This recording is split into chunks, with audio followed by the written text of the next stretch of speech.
Warrior III Pose, Virabhadrasana III. This is a very intense balancing pose. So we always build our poses from the ground up. We're going to go through Warrior III Pose a few different ways. You'll need 2 blocks, maybe a chair. But to begin, let's go no props. And I'll show you how I normally teach this pose to beginners. So let's bring the hands to the hips, okay? Feel your hip points, and throughout this posture, we're going to have a lot of focus on where the hip points are aiming. It's like you have, imagine that the hip points had little lights on them. And we always want to keep the hips squared off to the mat in Warrior III, so you want those headlights shining down as you move into the posture, because there's going to be this tendency to open. So hands on hips and root down through the feet. Step the right foot forward, and let's just come into a high lunge. Maybe you bring your hands down on the floor into blocks. Just kind of rock back and forth here, stretch out a little bit, and then shift back to pyramid, and slowly we rise. And then come up on the back left toes, and you want to get a little light in the back left toes. I like to call it kind of buoyant. And begin to rock forward into the right foot.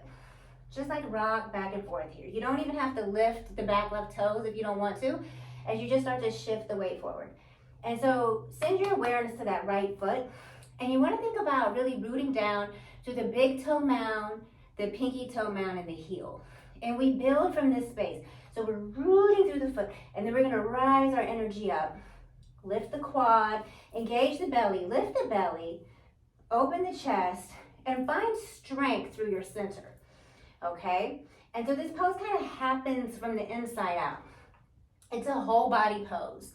So focus right here on rooting down to rise up, strengthening, pulling everything towards the midline, and then slowly, maybe the back toes float a little, and maybe you start to hinge forward a little.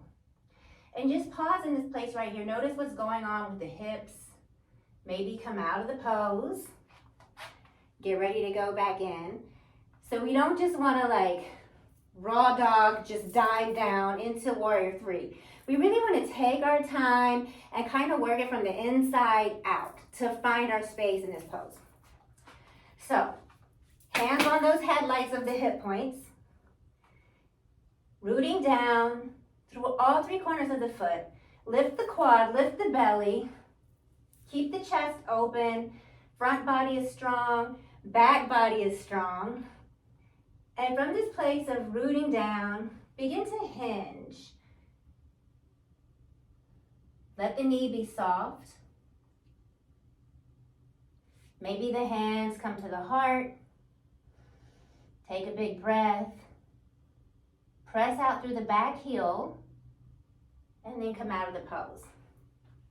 So this is a pose where it kind of happens in stages, and if you practice making it like a whole body experience while you're in the pose, it just sort of happens one day. And some days it just sort of happens a little nicer than others, depending on how mindful you are, how connected you are, how tired you are. A lot of things. What did you eat that day? So many things can go into how we experience a pose. So let's grab the blocks.